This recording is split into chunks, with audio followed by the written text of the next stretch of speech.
Welcome to ParaTruth.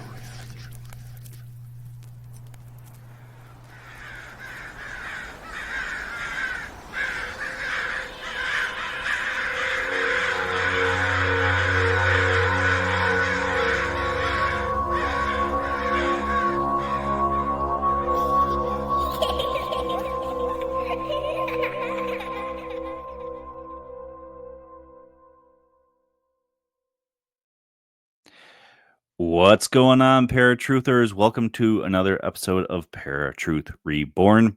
This is a pre-recorded show on 107.7 FM New Orleans and United Public Radio Network. My name is Justin, and today I am joined by a special guest co-host. She goes by JJRose777. She is a lifelong psychic and all things sixth sense. She is the lead psychic specialist for a paranormal investigation team, an ordained non-denominational minister, and all elemental, eclectic, solitary white witch. Try saying all of that 5 times fast.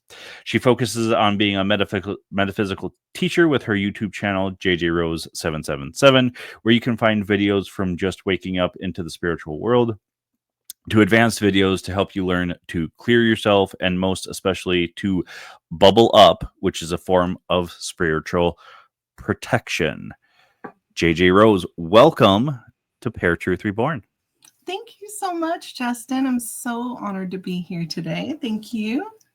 Now, I love that you put in the description that you're a lifelong psychic, which means that you indicate that you've had it since birth, which most people don't usually indicate that, but it is usually the case. Yeah, basically, if I showed up without any spiritual gifts, I would have known I was adopted. So, now, was there anything I missed in that intro? No, I think you covered the majority of it. If we go into every little thing that I'm capable of, we're going to be here. It feels like a resume more than a title. So. Now, I feel that I was brought to you for a purpose, and also my guest a couple weeks ago, granddaughter Crow, who wrote a book called Shamanism and Your Shadow, which is about using shamanism to do shadow work. Both of you, I felt I was brought to because I feel that I am still continuing to grow spiritually. I did kind of like initiate myself into mediumship years and years ago, and I feel that I've been just stuck at a certain point. So this is super exciting, and I'm so happy that you're able to join because you have a link to this topic, and we'll get into that in just a few minutes here. So today we're talking about the American witch trials, and there are a few outside of Salem, but Salem is the most well known.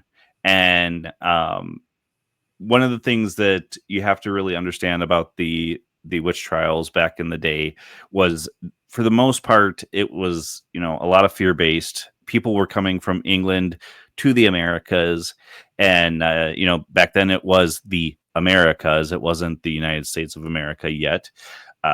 Most of these people were fleeing England from spiritual for spiritual freedom. Yeah. So they became what's known today as the Puritans. Oh God, what's the best way? You probably have a better way of describing this than I do about why they were called Puritans. Yeah, the Puritans, just kind of in the name, their desire was to be pure. And in that desire, they, at the time in England, felt that the Church of England was far too frivolous and liberal.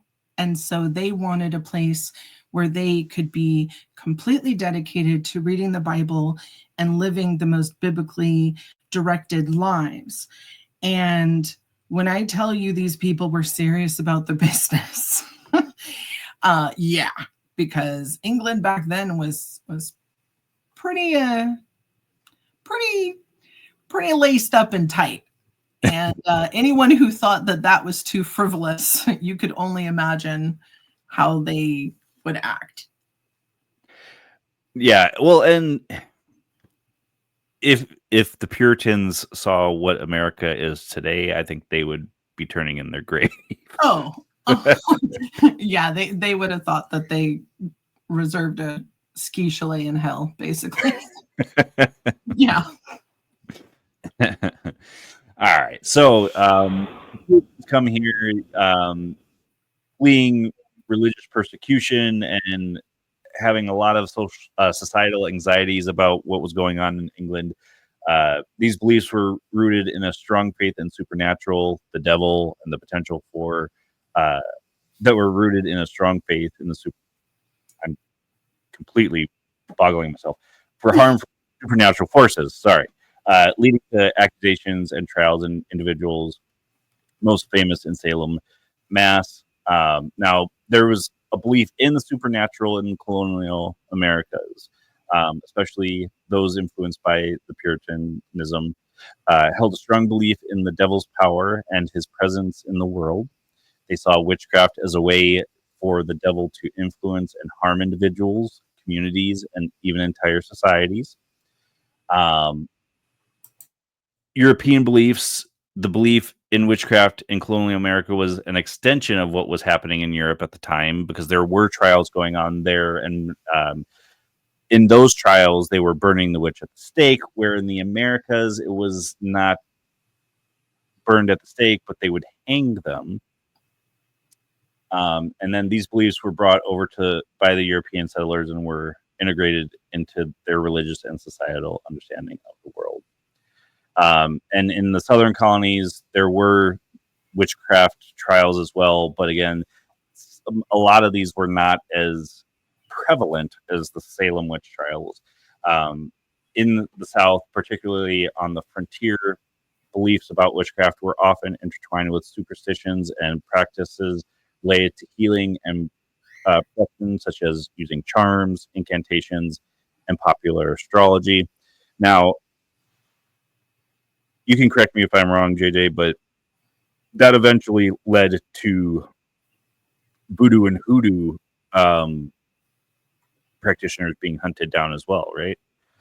It did. I would say the hoodoo first, specifically because hoodoo really is a conglomeration of African and Celtic superstitious beliefs and spiritual beliefs that kind of got melded once people all landed here and started meshing together.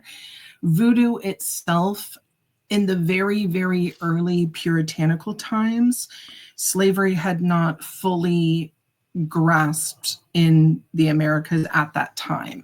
It was still happening. It just wasn't as it was in the, for instance, 1700s, where it was everywhere. The colonies were still really being set up historically. People were still exploring the land. And the slaves kind of kept to themselves, whereas the owners kept to themselves. It was really when everyone started putting down roots that they started blending together and seeing, oh, okay, the local medicine woman, or that woman who we always go to for herbal remedies is a little something different. Mm-hmm. Right. Now, there are some predispositions as to why these particular witch trials happened. Agricultural decline, unlike in England where farming was more abundant because of rain and not as much harsh terrain, harsh weather conditions here in the Americas, such as those caused by a quote-unquote little ice age, severely impacted agriculture communities, leading to food shortages and economic hardship. Waning of godly ideals. Some Puritan leaders believed that a decline in religious piety, coupled with the growth of a more worldly capitalist outlook, was causing societal problems and economic stress. Competition for resources. I mean, most people know that we were competing with the Native Americans here. There was a lot of brutal, bloody wars on both sides that were causing this. So there was a lot of tension there. And scapegoating, economic decline, and desperation in the face of hardship could lead to the scapegoating that happened. And I wanted you to kind of talk about this because on Cat Show you described this so well about how they would resolve conflicts back then. Yeah. So I live in California, which, if you're from the United States, you know, is considered the Sioux happiest state of them all. Well, back then, the Puritans, because they still were part of England, in order for them to resolve anything between each other, they basically sued each other. And then everything had to go back and forth between the crown and the intermediaries in between. So these lawsuits weren't settled in, 2 or 3 weeks. These were drawn out for months or years. And I mean, these are things as small as your cow came onto my pasture and started eating some of my grass, all the way up to, you put a fence and it's technically on my property, or you stole, my livestock, or your kids came over and stole my vegetables that I was growing, etc. I mean, it was all over the map, and some of the stuff was so insanely petty. But again, you have to understand, these people were in a brand new land. It is nothing like what they imagined. The terrain is rocky. It's very hard living in the eastern, the northeastern areas, especially where they ended up in Massachusetts. Mm-hmm. And on top of all of these factors, that ship ride to get to the Americas was like 6 months. And it's really, really hard. And these people, typically, the husbands were older. And so you have the wives trying to take on the brunt of the physical labor that they're not built for, because they never did that before. And then you have all these kids who are picking up big boulders and chopping down trees just to stay warm. So overall, you had this really hard life, and anything and everything that normally today we might just write off like, okay, just let them have it. Back then, they were suing each other left and right. Now, you had mentioned too, like on Cat Show, that at one point they had gone to airing their dirty laundry in public, right? Yeah, so that was actually part of the puritanical religious belief. So if someone did something, quote unquote, bad or a sin, they didn't go inside themselves and reflect and pray on it. Instead, someone would call them out on it and then make them go in the middle of the town in front of everybody. And people would come up and spit on them. People would come up and call them names. So everyone was in everyone's business. And we're talking as small as someone overheard a wife snipe back at her husband for something. So they would tie her to the mule cart and then take her to the middle of town and then have people basically call her horrendous names, all because of what someone heard. And that was their piety. That was their way of being open and honest with all of their sins, is everyone got to know everything. But what they didn't think about is it also created an entire group of people judging each other. Now, I think even today in our society, people, whenever they hear the word witch, they think female or woman. This was exponentially worse back then because it was a patriarchal society. Not that it's not today, but it has changed quite drastically compared to back then.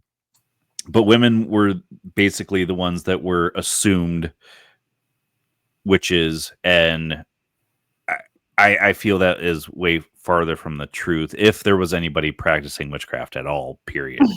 But I mean, we know today that people do and have continued to do so, but it's one of those things that even homosexuality back then was a sin, but it was being done. Like, nobody did it publicly; it was just done in private. So Yeah. now the majority of this episode is going to be about the Salem witch trials, and we'll kind of talk a little bit about the other ones. But so the Salem witch trials occurred between 1692 and 1693, the majority of them. Now I want you to take the most of this because you've got a link here. So I want you to go into that and what was going on back then. Sure. So my personal link to this, besides the fact that I am a witch and always really have been. So I can remember back in junior high when they were teaching this, I was so incensed. I had to actually get up and leave class and take a walk. I was so upset about this. Now, fast forward way later in life, I'm watching a documentary on the History Channel, and they're talking about the Salem witch trials, and they bring up this one name. And I thought, oh, that's interesting. I know that I'm related to somebody with that name. I wonder if I'm related. And so I went into the records, which I had never done before, and ended up finding out I am a direct descendant of Elizabeth Howe. And Elizabeth Howe was one of the last people to be hung in the Salem witch trials. She was in her 50s. Basically, the whole reason she ended up getting pulled into this whole thing is because she stood up and actually said, why are you taking the word of 12-year-olds who are acting childish and killing people? And we all know that you guys, meaning the elders, the parents of the children who are doing this for nefarious purposes. You want our land, you want our money. You've been suing us, we've been suing you. You're petulant children, basically, and you're killing fellow adults over the words of these children who are playing games and who are pawns in your bigger scheme. And so, of course, she ends up, just for being a woman and talking out loud, ending up being hung.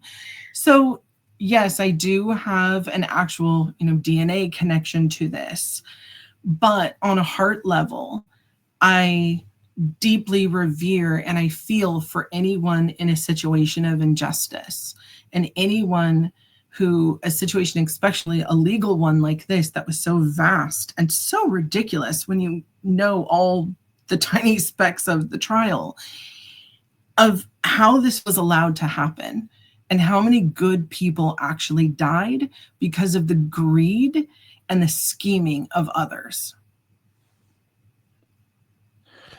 Now, something that Erik and I speculated the last time we talked about this was that maybe there was a sexual component too. I mean, that probably wasn't put into the public record, but like Thomas Putnam and Reverend Paris maybe having some type of affairs with these women too, and then trying to silence them. No, not an exact. So there was one woman in particular who was beautiful, and basically, this man got caught staring at her too much, and so he just accused her of being a witch because she made him happy in looking at her. So very delicate with those words. I mean, you could say happy in the pants. That's fine. Yeah. Well, I mean, and the thing of it is, think about that. Think about the fact that you're just living your life. You're just who you are. Someone else finds you attractive and you get sentenced to death because of that. And I can hear most women, right now, we've come a really, really, really long way, but this is still something that is very steeped in religions all over the world. And, in America, we have it really wonderful, but there are countries where women don't. Women have to completely cover themselves up because if a man looks at them and finds them attractive, it's her fault. Yep. Yeah.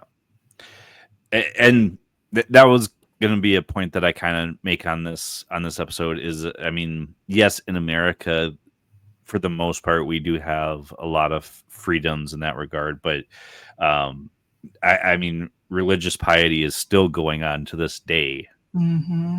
I mean, not always just one particular religion and several. But so what kind of started this was two kids kind of wanted to help their parents and accused the original accused were Tituba, which was a slave girl, Mm-hmm. Sarah Good, Sarah Osborne, Martha Corey, Rachel Clinton, who was actually not even a Salem resident. She was originally from Ipswich. Dorothy Good and Rebecca Nurse. Is there any names I missed there? I mean, there were 19 people in total that were hung, but those were the first round. Okay. Now, Tituba had kind of confessed to this,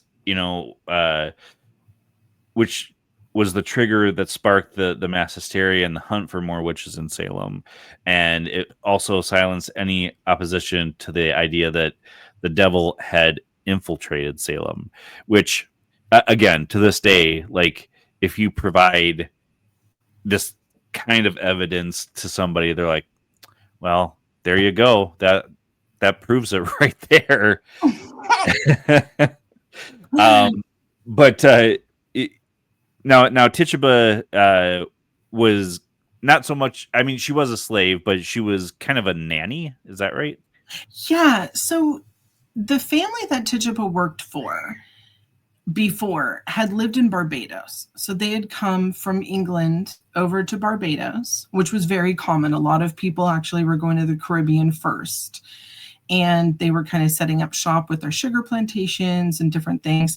And then they would make their way back up to the East Coast and settle in those areas. So this family in particular had been in Barbados. They had basically picked her up. She had been with the family since she was little. And she was in essence a slave. I mean, depending on the record, you'll see some people will say, yeah, she volunteered to go. But yeah, when you're in a situation where you really aren't able to say no, that's slavery. So she ended up going, but you got to remember, Tituba's raised in Barbados. She's an island girl, and she, has melanin in her skin, right? So she doesn't look like the Puritans. She's not white. And being from a rich culture in the islands, she has all of these stories and storytelling, and that's the culture that she came from. So these kids in puritanical beliefs, they're basically able to read the Bible and that's it. They're not able to play. They're not able to frolic. They're able to do hard work and read the Bible, and that's it. And you have this amazing Mary Poppins type nanny who comes along, who's telling them stories and scary things and fun things and whimsical things. And she's teaching them to play. And these kids are having the time of their lives. But when they go talk to their other friends, and their other friends have never heard anything like this, they think it's weird. And that's how easily it was for Tituba to be accused. She stood out. Now, even today, again, bringing this back to modern times, even mediums or people that say they can see dead people are kind of persecuted in a way when they're a young age, because they'll, kids hear things and then they'll go tell their parents, and then the parents freak out and basically tell teachers or the school, that my child's not going to be going in the same class as that girl. She says she sees dead people. So it's one of those things, and it has gotten better, but I have still heard a lot of different stories about that. And that's so sad to me, because in reality, if you were to interview 100 families at random, everyone has some relative, right, that had some sort of gift. Mm-hmm. And it's funny to me because I know people and I'll ask them, oh, what about your grandparents, or what about your great grandparents? And they'll be like, oh, no, nothing. Oh, well, when grandma looks out the window, she always did this 3 times and then said this weird little thing. And I'm like, hello, that's a spell. Right. I mean, most people don't even realize that, a lot of prayers, or even when you're cussing in traffic at somebody, that you're flinging a curse or you're doing a spell through prayer and you don't even realize it. Yeah, don't even get me started on how religion ties to ritual. That's a whole other episode we could do one day. But I mean, honestly, if you think about it, everything was set up perfectly for this situation to happen. These are people in a new land. They're dealing with the native people there, and it wasn't pretty. I mean, there were very, very, very ugly wars, and that occurred. So you've got people with a lot of trauma. You've got people who are clinging on to the Bible and trying to live biblically, even though every part of them innately wants to do the opposite, including the children. They just want to be kids. And then you have all these societal pressures, and then the pressure to succeed on top of that. And then you add in all the sexual repression that was happening within the puritanical belief system, on top of the fact that, everyone's house is pretty much on top of each other. So anything you do, everyone can hear. And, for the record, relations between a husband and a wife were not for physical pleasure. They were literally to get the woman pregnant, to bear children. Yeah, that's it. That's how rigid this religion was. So you have people who are hungry, cold, traumatized, angry, and then you add on some sexual repression in there. Like, it's a powder keg, right? Just waiting to happen. Now, something that I find fascinating about these trials, and I had never heard this before, is spectral evidence. And it's I'll give you guys the definition. Spectral evidence is a form of evidence based on dreams or visions. It was a witness testimony that a person's spirit or specter appeared to the witness in a dream or vision and afflicted them. Now, around September of that year, 1692, that evidence was deemed no longer admissible as evidence because, I mean, obviously, people can make stuff up. So I had never heard that before from when we did the episode the last time. So that was kind of interesting to me. Now, these girls that accused these people of being witches kind of went through some stuff in the trials, and even when they were accusing them. So I wanted you to kind of go into that for me. Yeah. So again, please remember that the girls, and there were a few little boys that were accusing, were all between the ages of 9 and 13 years old. So they're young. They're just, most of the time, they're even too young for their hormones to even kick in. So they're not even full-fledged teenagers yet, but they're just getting there. What we would call tweeners today. Yes. And if you're a parent of a tween, God bless you. But you can also understand and realize the hysterics that can happen and how dramatic things become quickly, especially if they're hungry. So in court, some of the things that were said was, one girl would say, oh, well, she appeared to me in spirit form and she pinched my arm. And then the court would go, everyone would gasp and clutch their pearls. And then immediately the other accusers, who they were all sitting together, would immediately, me too, me too, me too. And then when you would see the accused stand there, and most of the time they would say, why are you lying? Why are you saying this? All of the children in unison would start holding their arm or their chest or their head and get on the ground and start screaming and flailing their arms. And this was considered evidence that they were being spectrally afflicted. Now, something that was kind of brought up on your episode with Kat, and I've seen this evidence before, was the potential for argot poisoning. And that was kind of happening then. Now, is there any evidence to state that these kids had argot poisoning and that was causing the behaviors, or was this just, I am so bored, let's make some chaos? Well, and that's a great question, because it could have started a number of ways. And the argot, I wouldn't even call it poisoning. I would just say it's like microdosing at this point. If you don't know what argot is basically a form of a psychedelic. It's like an LSD. And there was a very long and wet winter that year. And there were reports in some of the diaries that the wheat that year had turned purple. And that's where this theory that there was potential for argot poisoning to have happened, because argot grows on wet wheat and it's like a purple mold fungus. And when it's ingested, you're tripping, right? So, and it can cause hallucinations, it can cause facial tics, it can cause body tips, it can cause very, very strange dreams, hypnagogic reactions when people are sleeping, which basically is when you're flopping around while you're sleeping.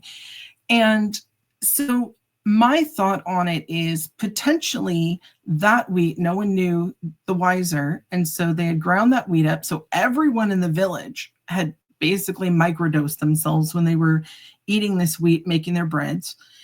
And that's when maybe some of the weirdness started. But again, it was a perfect powder keg of all of these other factors going on at the same time. So there was so much pressure on these people.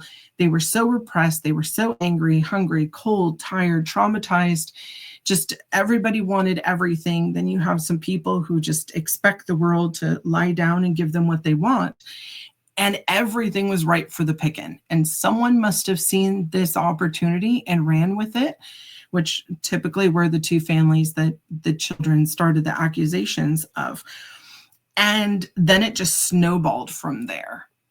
I do not believe that there was actual witchcraft taking place, unless it was of the accusers' families who had everything to gain by their own greed. Because the family of the accusers, they were being sued by almost all of the people who ended up being hung at the trials. Well, and I kind of already mentioned this, witchcraft was something that was done in private, but these, not once did, in any of the evidence that I saw, did it say that, we saw her dancing with the devil in the pale moonlight, or, she was stirring up a cauldron. I know I'm going old school imagery of what people think of witches, but as far as I saw, there was nothing like that, right? No, everything was a spectral. The person came to me in ghost form, pinched me, pulled my hair, hurt me, shook me, gave me a bad dream, made me dream of her, which some of the men would say. The woman made me dream of her in naughty ways. It's so absurd. Yeah. And then some people would have things happen to their livestock or to their crops, probably faults of their own, right? Just because of everything that was going on at the time. And then they would immediately blame it on the accused. So everything that happened, people were just piling it on to the people who were being accused. Oh, I stubbed my toe, it's the witch's fault. Well, I mean, and that's just kind of human nature. Blame everything and anything on something supernatural so you don't have to take any type of credit for what went wrong.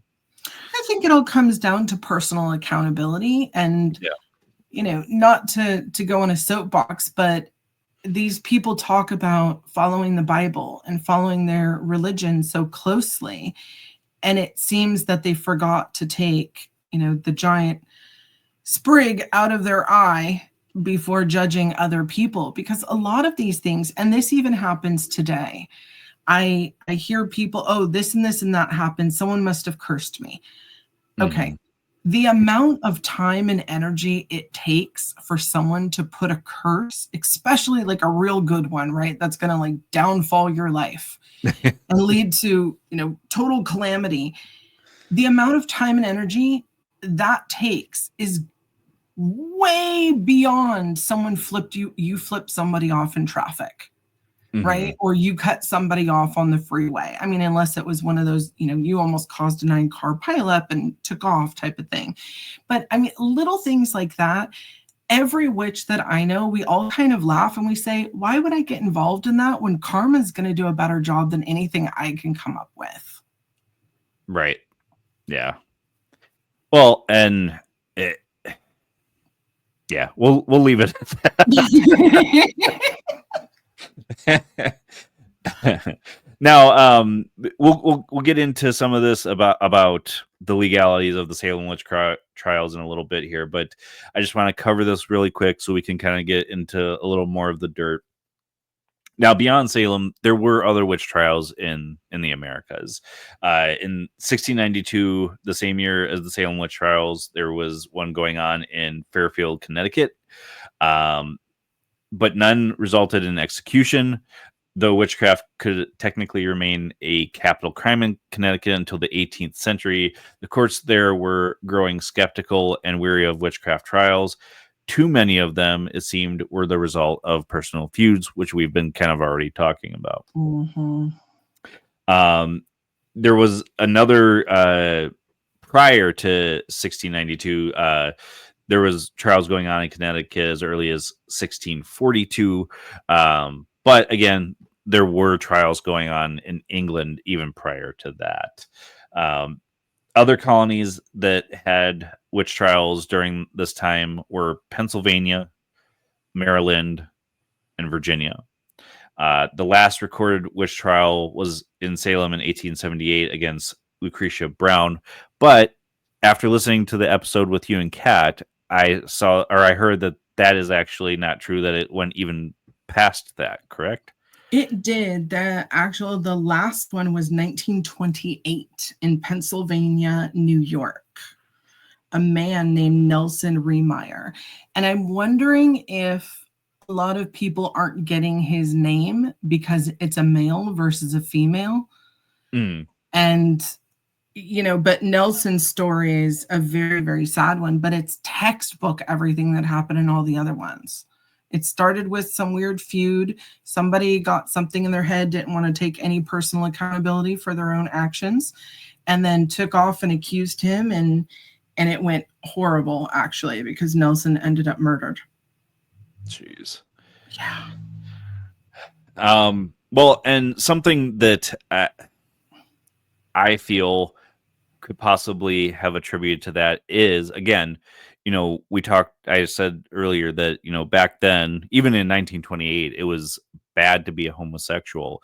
And a lot of times, if males were accused, it was either they were associated with a witch or there was some type of activity going on, possibly sexual, that did them in, if you will. So I don't know if he was a homosexual, but he was not. He was okay. married, actually. He was married. He had children.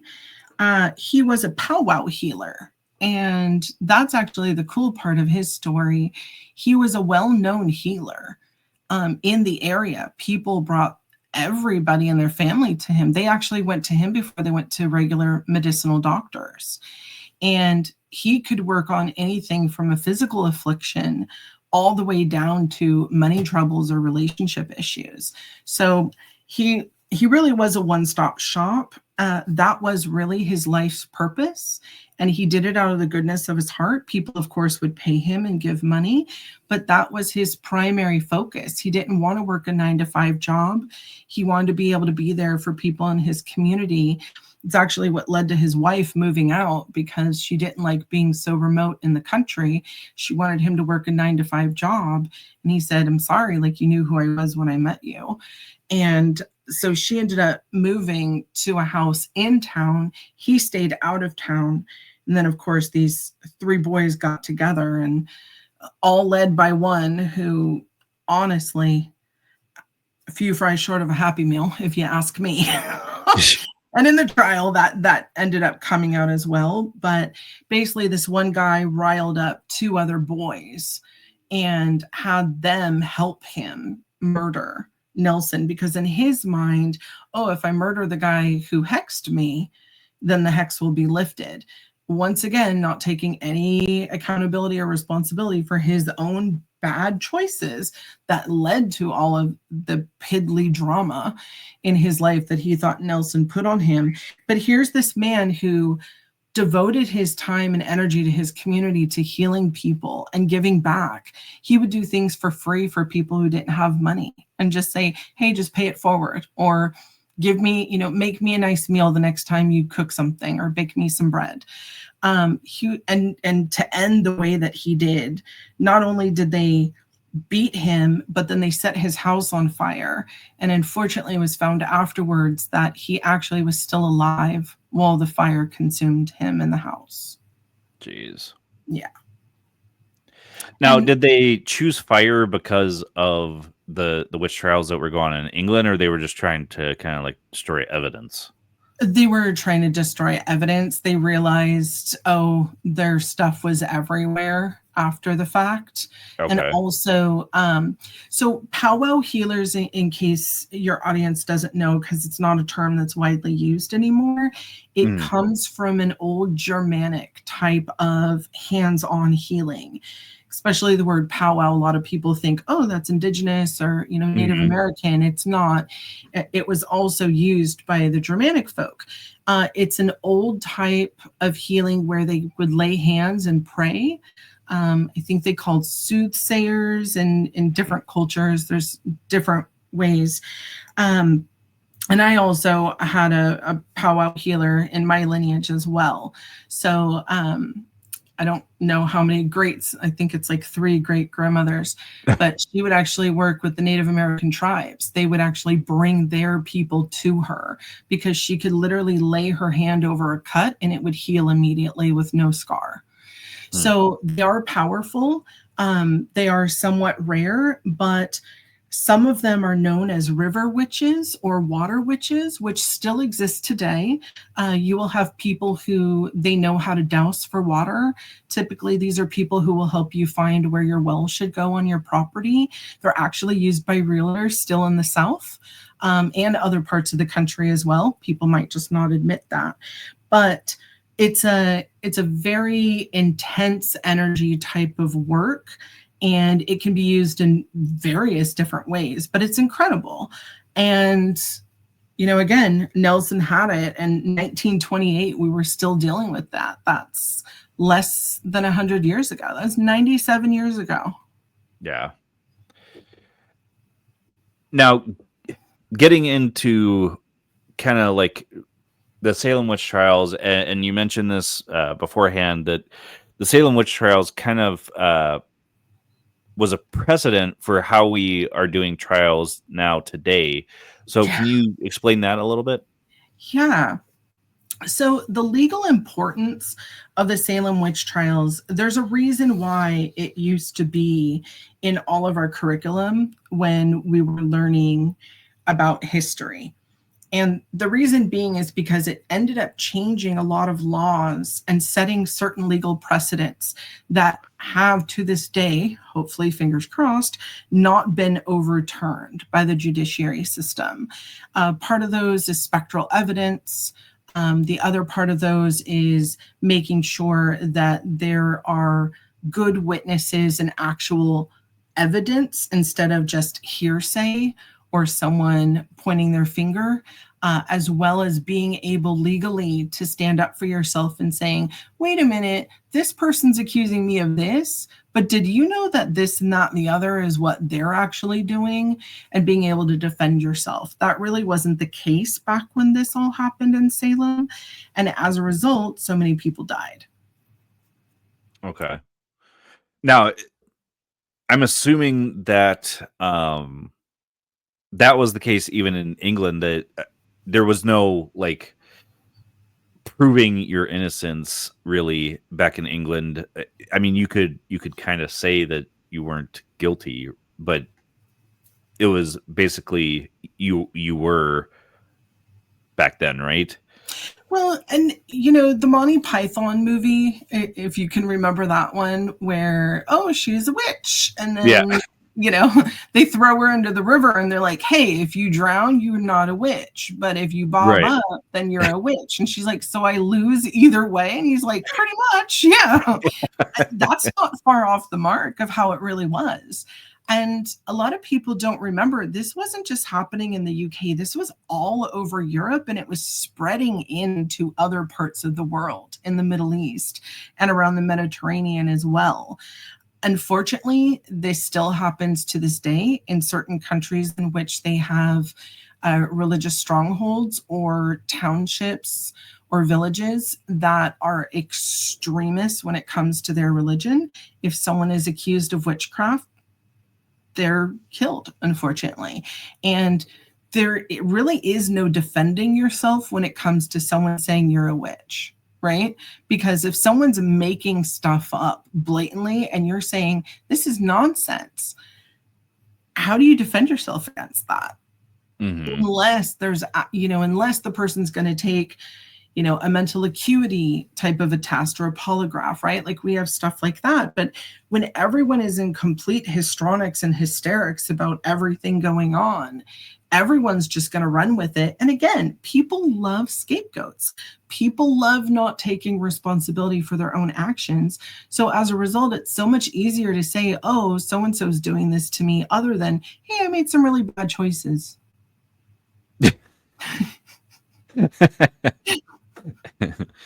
Now, we still have a lot of weird laws in effect in the United States, in a lot of states. It's just they're usually not utilized. Are there any laws still in effect in the U.S. today against witchcraft?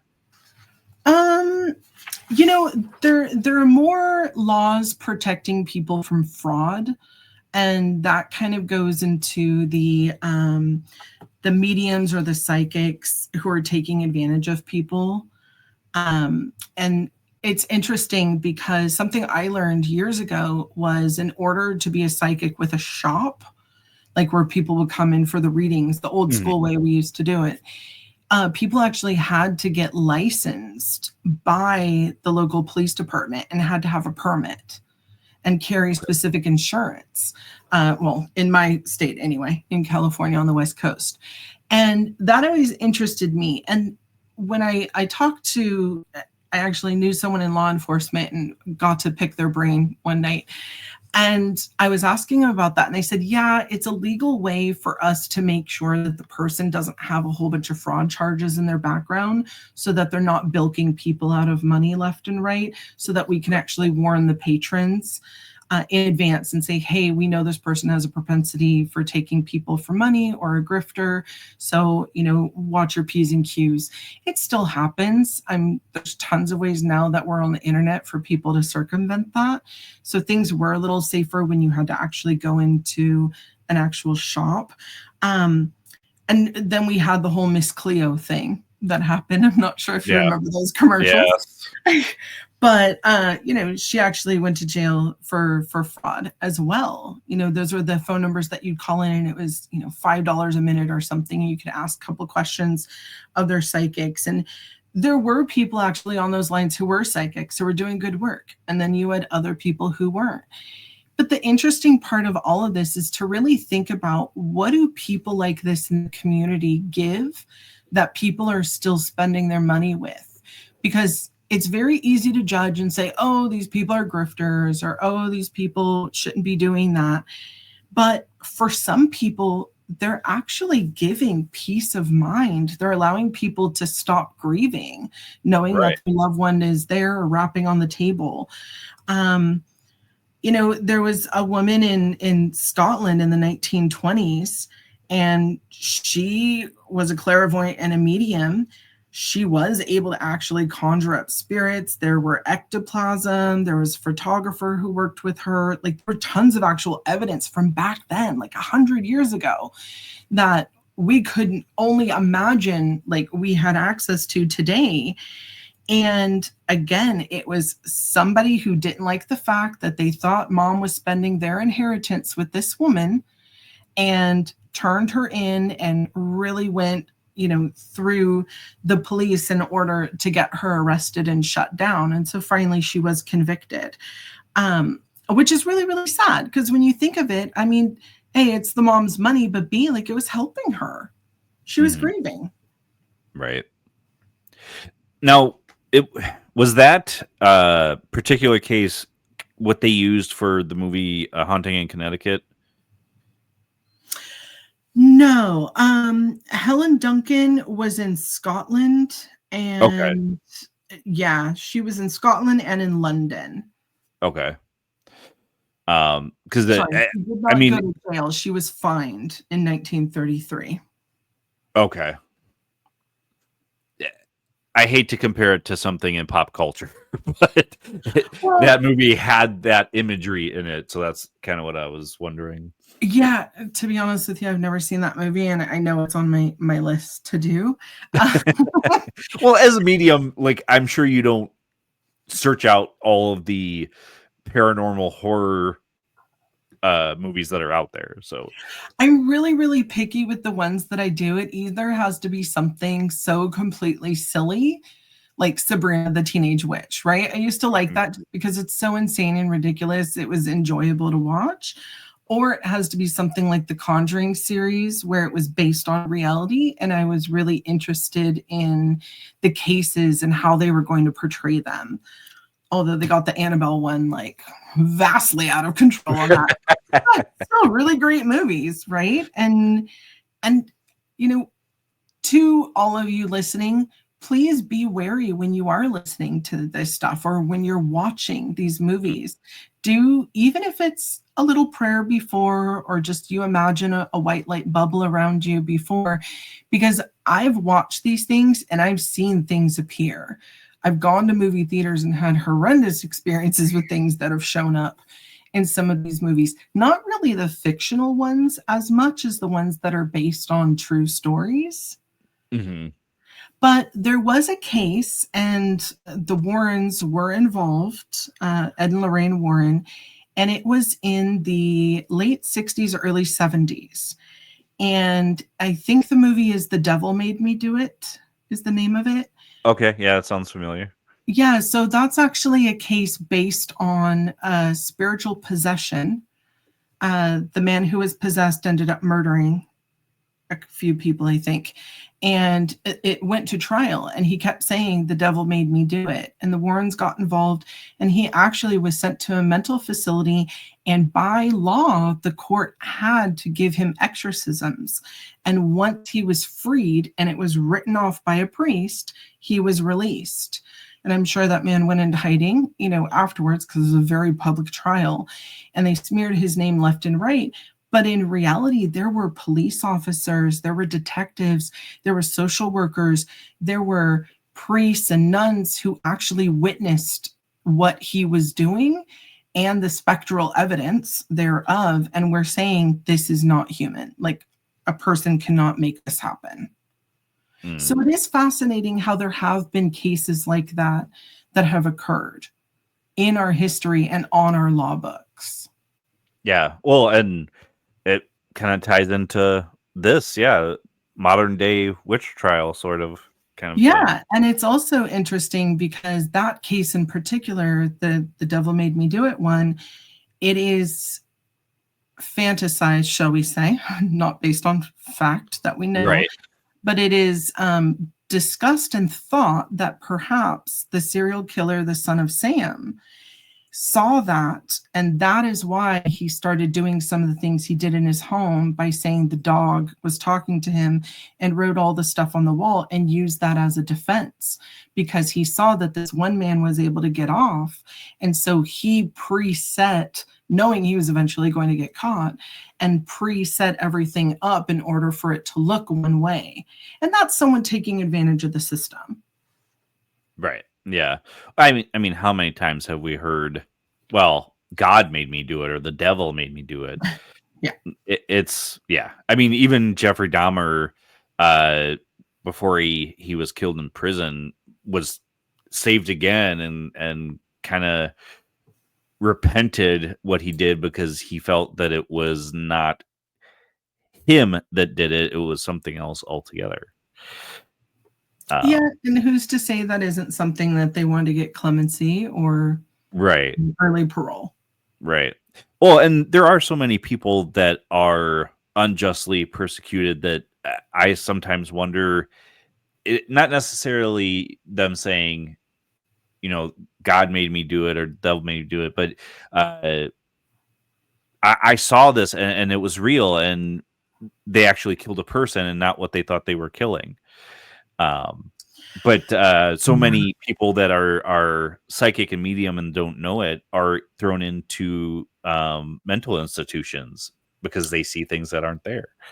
100%. And then we have the advent of psychedelics. And, in the 1960s with the hippie revolution, them becoming so prevalent in everyday society, you had everyone taking this stuff, from the high muckety mucks, all the way down to your average person, the street cleaner type of thing, and everyone in between. So then you have that changing people's brain chemistry, along with the advent of society changing and technology. And we know today that there's technology available that can actually make you hallucinate or make you hear things. There's voice to skull technology. And that's not me being a conspiracy theorist. That is real. Like, there are actual documents. You can Google it and you will find patents for it. I'm not saying it's being used by everyone and be scared, but what I'm saying is there's so many different factors we have now versus back then. And for me, this is why history is so important, that we talk about it and we learn about it, because so many things are being thrown at us, right? People are seeing things in the sky currently, or they're having spiritual awakenings, or they're having these experiences. And it's very easy to say, oh, so-and-so did a little bit too much on the weekend. He's seeing things again, or he thinks he's talking to God, right? Right. But if you look back and you're saying, okay, 200 years ago, people were having the same exact thing and they didn't have access to any of that stuff. Technology wasn't a thing, right? The government wasn't doing it. The government didn't even exist yet. So that's when you have to look for the other. And those are the threads you want to pull on when you're trying to figure out what's what, because it's a very complicated world that we live in. But historically, this is why these older stories are so fascinating, but also so rich for us to keep alive, so that we don't repeat this awful history again. Yeah. And unfortunately, we are doomed to repeat history, because very many people do not learn the lessons from history. Well, and then you also get history that's being completely erased, and then you have history denied. Right. History is written by the victor. Yes. Yes. And, with the Salem witch trials, the only reason we know anything about them is because people who were taking notes at the actual trial hid their journals. Because a lot of people don't know, this was America's first government cover-up. When the governor came in and found out what was really going on, and again, that was because these little accusers got mad at him and accused his wife of being a witch. And he was like, that's it, I'm shutting this down. And so he realized, oh my God, 19 people died. 19 taxpayers died and their families are still living, and they're going to tell the crown, so we better cover this up. So they actually forced the constabulary to go through the town and the village and raid everyone's homes and take their journals and burn them and all the booklets that talked about what was going on, and to burn all this stuff. But by the grace of God, there were some people who hid them within their mattresses or in their hay bales or wherever. And those got passed down. And that's why we still have any information as to what occurred. Wow. Yeah. Well, we are close to the end of the show, so I wanted to give you the chance to tell everybody where they can find you, talk to you, all that good stuff. The mic's all yours. Thank you. I'm JJRose777 across the board. Instagram, Facebook, and TikTok. I totally forgot what I was doing for a moment. Too many social medias to go through now. Right? I was like, what's in existence anymore? YouTube is my primary. That's my channel. All my content is free on there. I don't have a paywall. I am not monetized, so I apologize in advance for any commercials that you might hear. But I do have playlists if you're interested. I try to make a little something for everyone interested in the paranormal world, whether you're a paranormal investigator, having a spiritual awakening, a little more advanced, or just want instructionals from someone who's not trying to sell you something. If you want to reach out to me directly, whether you have questions or you want to talk to me about stuff that I do, feel free to email me, or you could message me as well. Email's a little bit better because it's a one-on-one and it helps me to focus in on your energy a little bit better. Plus you can write more. But yeah, that's me in a nutshell. All right. Well, thank you so much for coming on. I mean, we probably didn't even tip the iceberg on all the information that is out there about these trials, but I'm definitely would love to have you on for other episodes because you were a blast, so I appreciate it. Thank you so much. This is truly an honor, Justin. I'm so excited to be on here with you. Thank you so much. Thank you to all your listeners too for having me and putting up with me. All right, folks, make sure you like, share, subscribe wherever you listen. Make sure you subscribe to JJRose777, and also make sure you check out all of the great shows that are on United Public Radio Network. This has been a pre-recorded show for 107.7 New Orleans and United Public Radio Network. Until next week, where you'll find us same time, same channel. My name's Justin. Have a good night.